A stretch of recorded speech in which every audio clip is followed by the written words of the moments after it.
നമസ്കാരം, മലയാളി വാർത്തയിലേക്ക് സ്വാഗതം.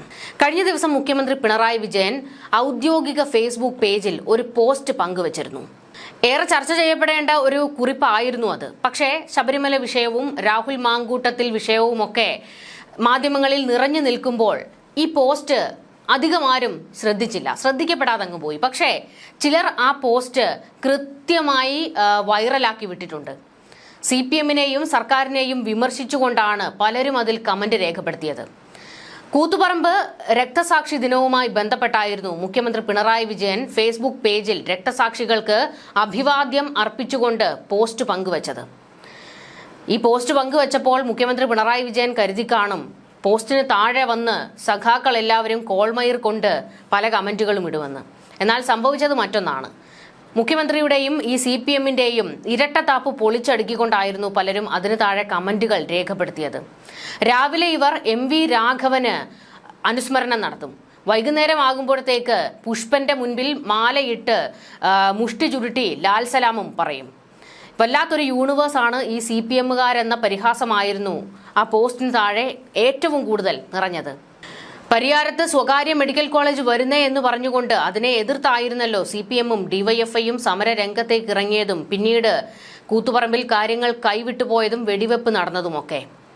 എന്നാൽ ഇന്നിപ്പോൾ കാലം ഒരുപാടങ്ങ് മാറിയപ്പോൾ ഈ CPM സ്വീകരിച്ചിരിക്കുന്ന, അവരുടെ സർക്കാർ സ്വീകരിച്ചിരിക്കുന്ന നയം എന്താണ്? വെറുതെ 4 പേർ വെടികൊണ്ട് മരിച്ചു എന്നുള്ള ഒരു ട്രോളാണ് പലരും ആ പോസ്റ്റിന് താഴെ കുറിക്കുന്നത്. 40 ദിവസത്തോളം നീണ്ടുനിന്ന സമരം നടത്തിയിട്ടും സർക്കാരോ MV രാഘവനോ കീഴടങ്ങിയില്ല. ഇതിന് തുടർച്ചയായാണ് കൂത്തുപറമ്പ് വെടിവെപ്പ് നടക്കുന്നതും പുഷ്പൻ ഉൾപ്പെടെ വെടിയേൽക്കുന്നതും. കേരളത്തിൽ സ്വകാര്യ സർവകലാശാലയ്ക്കെതിരെ കേരളത്തിൽ കൊടികുത്തി സമരം കൊടുമ്പിരി കൊള്ളുന്ന സമയത്ത് പിണറായി വിജയൻ എന്താണ് ചെയ്തത് എന്നൊക്കെ കൃത്യമായി ഈ കേരളത്തിനറിയാം. മകളെ കൊണ്ടുപോയി കോയമ്പത്തൂരിലെ സ്വകാര്യ സർവകലാശാലയിൽ ചേർത്തതൊക്കെ മറ്റൊരു ചരിത്രമാണ്. അതെല്ലാം തന്നെ എല്ലാവരും കമന്റുകളിലൂടെ മുഖ്യമന്ത്രിയെ ഓർമ്മിപ്പിക്കുന്നുമുണ്ട്. മുഖ്യമന്ത്രിയുടെ പോസ്റ്റ് നമുക്കൊന്ന് നോക്കാം.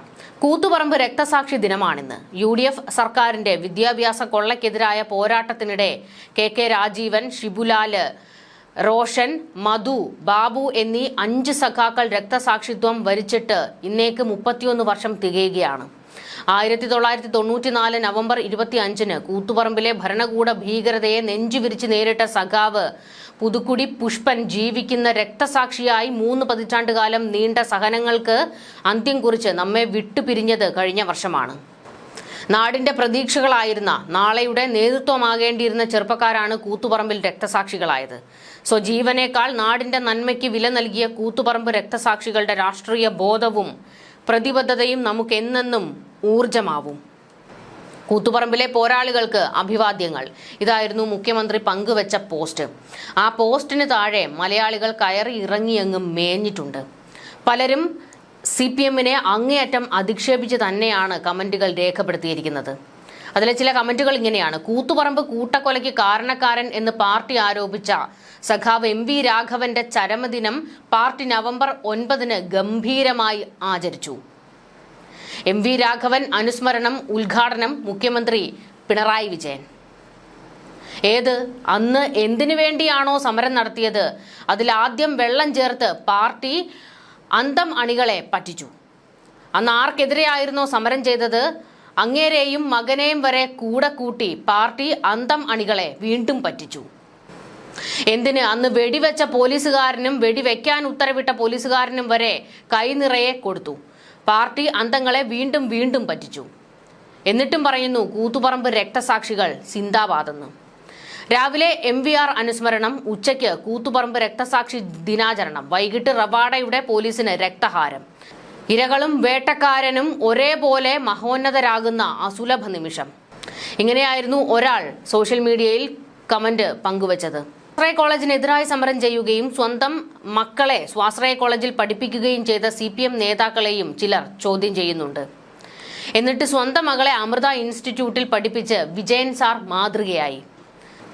സ്വന്തം മകളെ ഇതിലൊന്നും വിടാതെ പൊന്നുപോലെ കാത്ത സഖാവിനും അഭിവാദ്യങ്ങൾ ഉണ്ട് എന്നാണ് മറ്റൊരു കമന്റ്. ഇന്നത്തെ DGP ആരാണെന്ന് ചോദിക്കുന്നുണ്ട് മറ്റു ചിലർ. അതോടൊപ്പം നമ്മുടെ DGPയ്ക്കും ഒരു അഭിവാദ്യം കൊടുക്കുന്നു എന്നാണ് പലരും പരിഹാസ രൂപേണ കമന്റുകൾ ഇട്ടിരിക്കുന്നത്. അന്ന് വെടിവെപ്പിന് ഉത്തരവിട്ട റവാഡയെ വീണ്ടും ഒരു ഉപകാര സ്മരണയ്ക്ക് വേണ്ടിയായിരിക്കും അല്ലേ DGP കസേരയിൽ കൊണ്ടിരുത്തിയത്. എല്ലാം വിജയന്റെ മറിമായങ്ങൾ എന്നുള്ള ഒരു കമന്റും വരുന്നുണ്ട്. റവാഡ പോലീസ് മേധാവിയായ സമയത്ത് വലിയൊരു വിവാദമായിരുന്നു അന്ന് പൊട്ടിപ്പുറപ്പെട്ടത്. 1994 5 DYFI പ്രവർത്തകരുടെ മരണത്തിന് കാരണമായ വെടിവെപ്പിൽ ബന്ധമുണ്ടായിരുന്ന ഉദ്യോഗസ്ഥനാണ് റവാഡ ചന്ദ്രശേഖർ എന്ന വലിയ വിവാദം അന്ന് പോലീസ് മേധാവി കസേരയിലേക്ക് റവാഡയെ കൊണ്ടുവന്നപ്പോൾ ഉണ്ടായിരുന്നു. അന്ന് പാർട്ടി പറഞ്ഞത് എന്താണ്?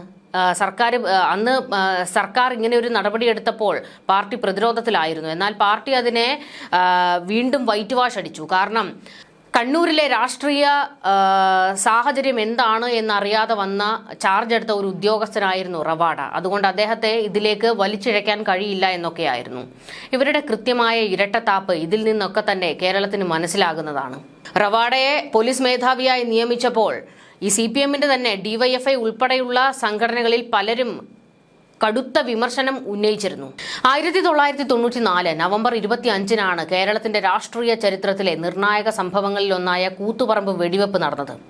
അന്നത്തെ UDF മന്ത്രിയായിരുന്ന MV രാഘവനെ തടഞ്ഞ DYFI പ്രവർത്തകർക്ക് നേരെ നടന്ന പോലീസ് വെടിവെപ്പിൽ 5 യുവജന പ്രവർത്തകരാണ് കൊല്ലപ്പെട്ടത്. ഇതന്ന് വലിയ കോളിളക്കം സൃഷ്ടിച്ചു കണ്ണൂരിൽ. ഈ സംഭവം നടക്കുന്ന സമയത്ത് റവാഡ ചന്ദ്രശേഖർ കണ്ണൂർ ജില്ലയിലെ തലശ്ശേരി അസിസ്റ്റന്റ് പോലീസ് സൂപ്രണ്ടായി ചുമതലയേറ്റ് 2 ദിവസം മാത്രമേ ആയിരുന്നുള്ളൂ. കേസിൽ അദ്ദേഹത്തെയും പ്രതി ചേർത്തിരുന്നുവെങ്കിലും justice K Padmanabhan Nair commission റിപ്പോർട്ടിലും തുടർന്നുള്ള കോടതി നടപടികളിലും ഇദ്ദേഹത്തിന് ക്ലീൻ ചീറ്റ് ലഭിച്ചിരുന്നു. വെടിവെപ്പിന് ഉത്തരവിട്ടതിൽ ചന്ദ്രശേഖറിന് നേരിട്ട് പങ്കില്ല എന്നായിരുന്നു കമ്മീഷൻ കണ്ടെത്തിയത്. റവാഡയുടെ നിയമനം വിവാദമായ സാഹചര്യത്തിൽ CPM സംസ്ഥാന നേതൃത്വം അദ്ദേഹത്തിന് അനുകൂലമായിട്ടായിരുന്നു നിലപാടെടുത്തത്. നിയമപരമായ നടപടിക്രമങ്ങൾ പാലിച്ചാണ് നിയമനം നടത്തിയതെന്നും ജുഡീഷ്യൽ കമ്മീഷൻ റിപ്പോർട്ടിന്റെ അടിസ്ഥാനത്തിൽ കോടതി അദ്ദേഹത്തെ കുറ്റവിമുക്തനാക്കിയതാണെന്നും CPM സംസ്ഥാന സെക്രട്ടറി MV ഗോവിന്ദന് പ്രതികരിക്കേണ്ടി വന്നു. കൂത്തുപറമ്പ് സംഭവം നടക്കുമ്പോൾ അദ്ദേഹം ചുമതലയേറ്റ് ദിവസങ്ങൾ മാത്രമായ ജൂനിയർ ഉദ്യോഗസ്ഥനായിരുന്നു എന്ന വസ്തുതയും CPM നേതാക്കൾ ചൂണ്ടിക്കാട്ടി. നിയമനം മെറിറ്റ് അടിസ്ഥാനത്തിലാണെങ്കിലും സർക്കാർ തീരുമാനം വിശദീകരിക്കണം എന്ന നിലപാടിലായിരുന്നു മുതിർന്ന CPM നേതാവ് P ജയരാജൻ തുടക്കത്തിൽ സ്വീകരിച്ചിരുന്ന നിലപാട്. എന്നാൽ പിന്നീട് അദ്ദേഹം സർക്കാരിന്റെ തീരുമാനത്തെ പിന്തുണയ്ക്കുകയും വിവാദങ്ങൾ രാഷ്ട്രീയ ലക്ഷ്യത്തോടെയുള്ളതാണെന്ന് പറയുകയും ചെയ്തിരുന്നു. MVR തന്റെ ആത്മകഥയായ ഒരു ജന്മത്തിൽ വെളിപ്പെടുത്തിയത് ആഭ്യന്തര വകുപ്പിന്റെ വീഴ്ചകളെക്കുറിച്ചും അന്നത്തെ മുഖ്യമന്ത്രി K കരുണാകരന്റെ പങ്കിനെക്കുറിച്ചുമുള്ള സൂചനകളായിരുന്നു. വെടിവെപ്പിന്റെ ഉത്തരവാദിത്തം പൂർണ്ണമായും പോലീസിലും ആഭ്യന്തര വകുപ്പിലും ആരോപിക്കുന്ന രീതിയിലായിരുന്നു MVR കാര്യങ്ങൾ വിവരിച്ചത്. എന്തായാലും കഴിഞ്ഞ ദിവസം മുഖ്യമന്ത്രി പങ്കുവച്ച പോസ്റ്റിന് താഴെയും അതിശക്തമായ വിമർശനങ്ങളാണ് ഉയർത്തിയത്. കൂത്തുപറമ്പ് രക്തസാക്ഷിത്വത്തെ ഇനിയും നിങ്ങൾ ഇങ്ങനെ മഹത്വവൽക്കരിച്ച് പറയാൻ ഒരു ധാർമ്മികതയും CPMന് ഇല്ല എന്നും, കാരണം അന്ന് എന്തിനായിരുന്നോ സമരം നടത്തിയത് ഇന്ന് ആ വിഷയം തന്നെ നിങ്ങൾ നിലനിൽപ്പിന് വേണ്ടിയും ഖജനാവിലേക്ക് കാശ് എത്തിക്കുന്നതിന് വേണ്ടിയും തുടങ്ങിയിരിക്കുകയാണ് എന്നുള്ള വിമർശനവും വരുന്നു. അതായത് ഇപ്പോൾ സർക്കാർ സ്വാശ്രയ കോളേജിന് വേണ്ടി അങ്ങ് ബലം പിടിക്കുകയാണല്ലോ. വലിയ ശക്തമായ നീക്കത്തിലേക്കാണ് കടന്നിരിക്കുന്നത്. എന്ത് തന്നെ വന്നാലും സ്വാശ്രയ സർവകലാശാലകളുടെ കാര്യത്തിൽ തീരുമാനമെടുക്കുമെന്ന കട്ടായം നിലപാടാണ് സർക്കാർ സ്വീകരിച്ചിരിക്കുന്നത്. അപ്പോൾ പിന്നെ കൂത്തുപറമ്പിൽ രക്തസാക്ഷികളായവർ തേഞ്ഞൊട്ടി എന്നല്ലാതെ മറ്റെന്താണ് പറയേണ്ടത്? ന്യൂസ് ഡെസ്ക് മലയാളി വാർത്ത.